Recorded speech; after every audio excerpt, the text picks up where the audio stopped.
Welcome back, Journal Clubbers. It is another Monday, and we're here for the Monday afternoon Journal Club. Ed Bowder and Dan Schwester on the Overrun.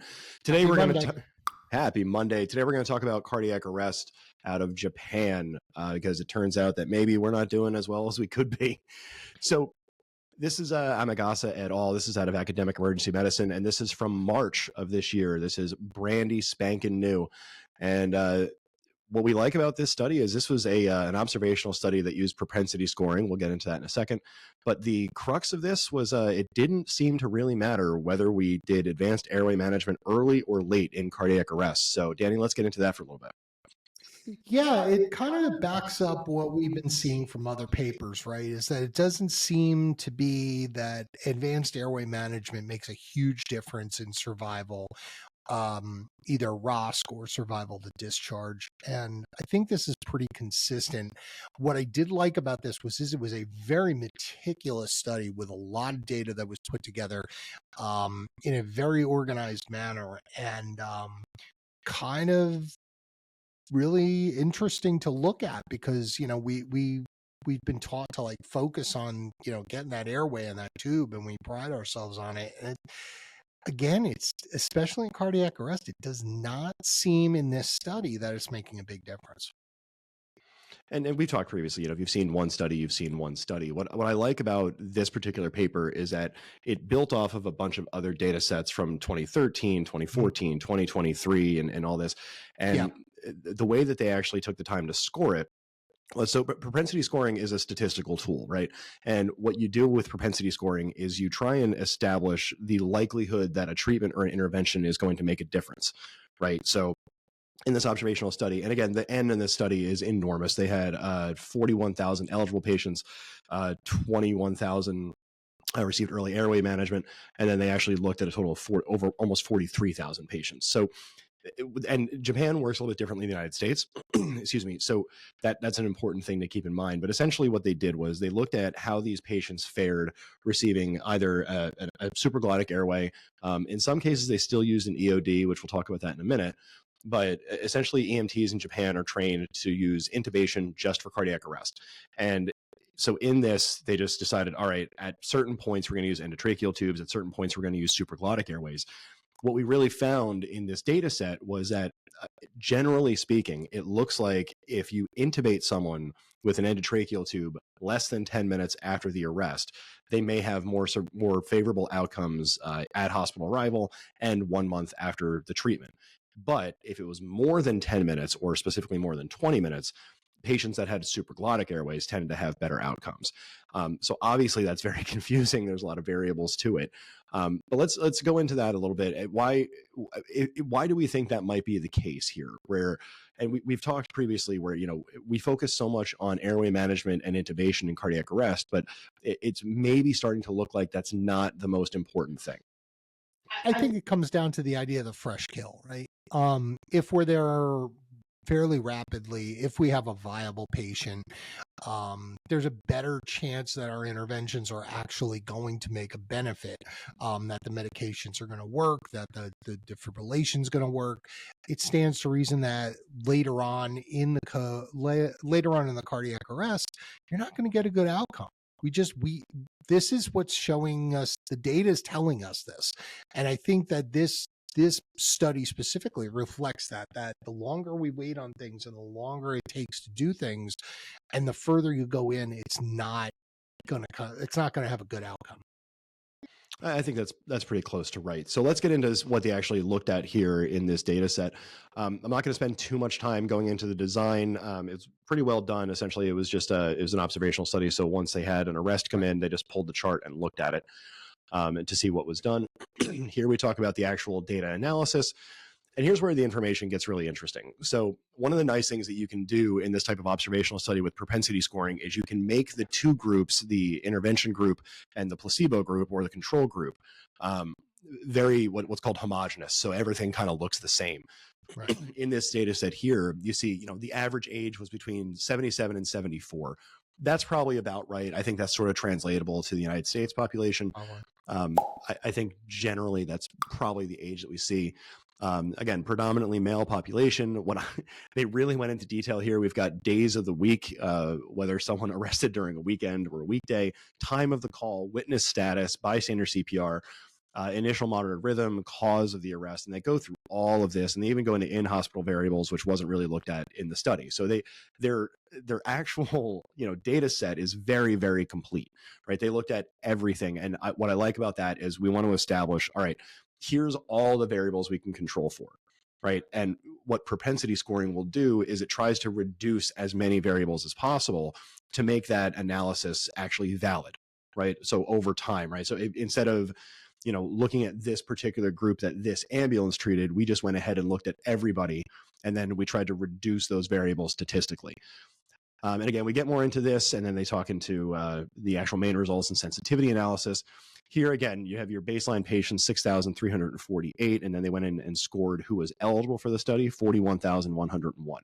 With observational studies, you want to have a really, really significant N because you want that population to be able to translate, right? Again, we get into the time-dependent things. These are more of the variables that they looked at.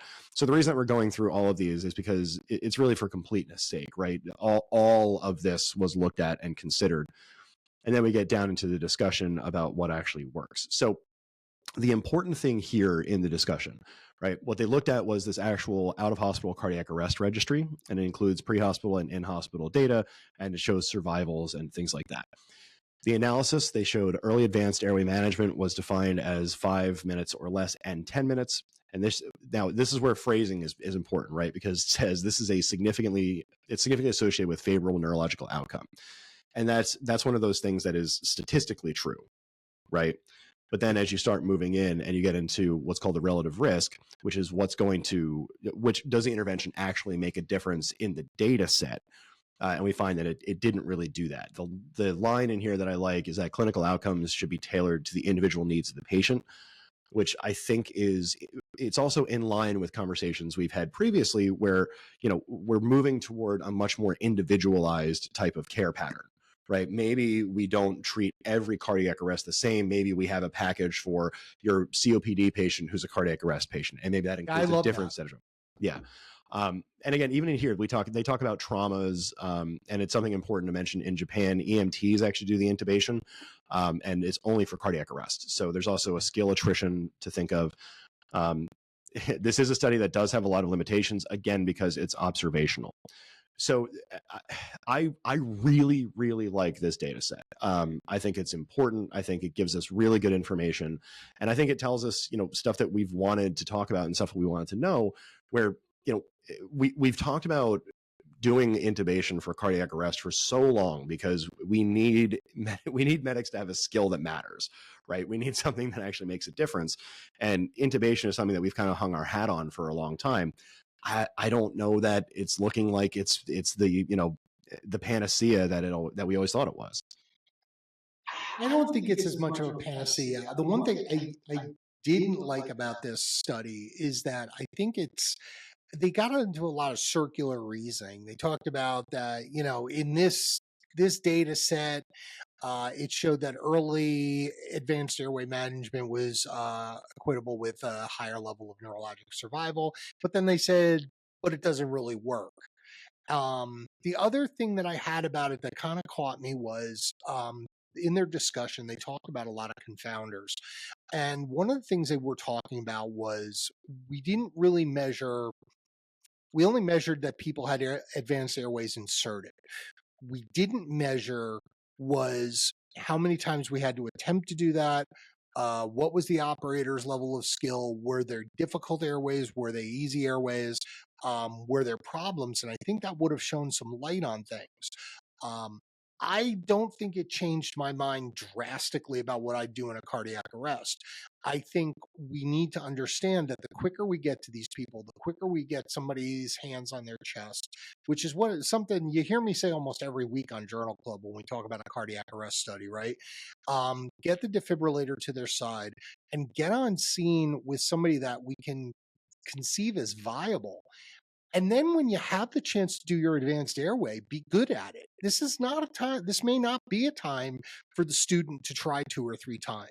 This may be the time where we have to get it right the first time, or we have to establish something fairly quickly without a lot of delay and a lot of hypoxia or pauses in ventilation and compression. And I think that's the important thing that we're going to continue to look at in studies, because we're going to have to. We have to, right? Right. We're going to have to figure this out. Well, and also, and talking about variables, it did, the study doesn't mention bystander CPR as whether or not bystander CPR was involved in the arrest, and what that involvement was. So, and again, this is one system we talk about. If you've seen one study, you've seen one study. What I think is interesting about this is in medicine, as we try to improve and introduce evidence-based care, we have to start looking at sort of the propensity of the data, right? It's easy to look at studies and say, all right, well, this study says this, but what about these variables? Or this study says that, and there's also these variables. And we've talked on the show with Ken Milne about this a lot, where one study comes out and maybe it's a life-changing study, right? And I worry that we get into this trend. Like this article name drops Rock Primed, which was a North American study that showed that supraglottic airways show improved outcomes over endotracheal tubes. So it's, instead of saying like, well, this study says this study, so we're going at that. It seems like at this point in, we're recording this in June of 24. It seems like we're getting to a point where having the debate about using an actual endotracheal tube or using any type of supraglottic, whether, if you're still using LMAs, great. If you're using an iGel, Kings, I'm sure there's someone out there using combi tubes still. If you're using those things, it might be that just having an airway in cardiac arrest is the most important thing, right? Because again, if you look at just the generalized cardiac arrest data, early CPR, early defibrillation, getting cerebral blood flow is what actually improves outcomes. Right. And yes, we do want that blood to have more oxygen as it goes up to the brain, but it might be that the way to deliver that oxygen is through a high flow nasal cannula or through a non-rebreather with an NPA placed. Because it might be more about just introducing oxygen to the patient than it is the way that they get that oxygen. Right. Yeah, I think that makes a lot of sense. It's obvious that we're going back to, again, this shows the fundamentals matter. The frou-frou stuff is frou-frou stuff. But if you're going to do frou-frou medicine, if you're going to do the frou-frou stuff, do it well. If you're taking 4 attempts to put an endotracheal tube in a patient, you're not going to get a good outcome. I can guarantee it. And I think the data shows that. Well, that's the other thing, right? Is come on, just do the thing. But and one thing that, and again, it's impossible. And this is again the kind of criticism that I like to push back on, where it's impossible to get a data set that's going to fulfill all of your wants. Yeah. Right.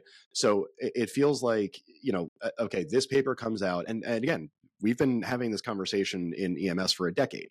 So, this paper comes out and says, what, maybe intubation isn't the gold standard that we were looking for.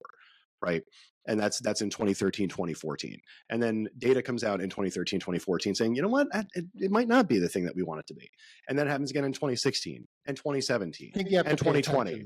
And I think that's the thing, is that we keep doing these studies saying that endotracheal intubation is just not the catch-all that we think that it is. And not to say that it's not important or that airway management is absolutely important. Is. Right. It's just this might be one of those things where EMS providers have to start to check their ego, where instead of laryngoscope or a video laryngoscope in the patient's gullet for 15 minutes trying to get a tube, maybe you can just place an LMA or an iGel. Yeah, and maybe what we need to think of is to realize that good compressions, defibrillation, getting a pulse back is important. Once we have that, then we can do the intensive care stuff. Now we can resuscitate. Now we can support blood pressure. Now we can support cerebral perfusion.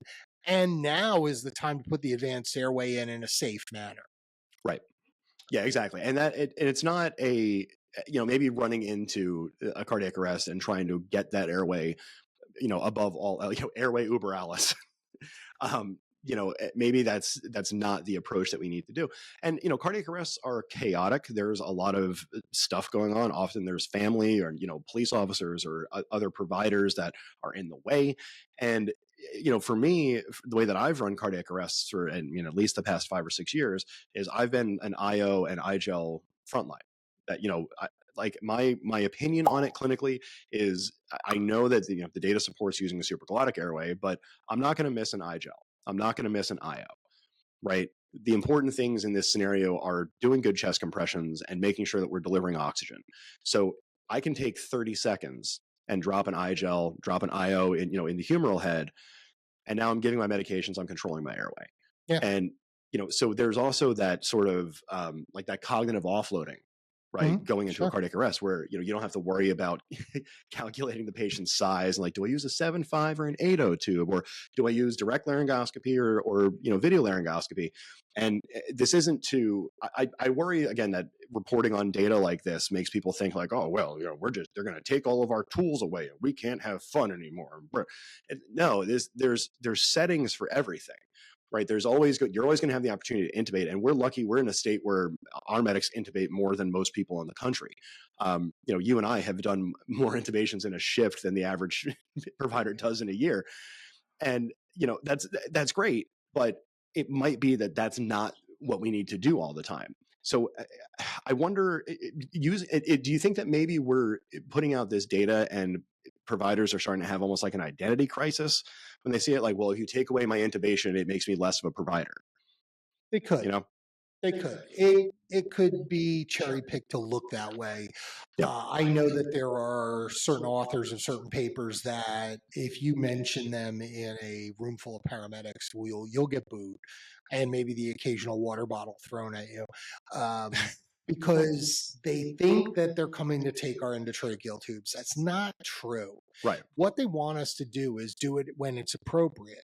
And I'm going to say this, and it's a hot take, but if you work for a service that doesn't give you the ability to place an advanced airway, an endotracheal tube with video laryngoscopy, RSI, end tidal waveform capnography, and the oversight and the QA process, you probably shouldn't be doing intubation.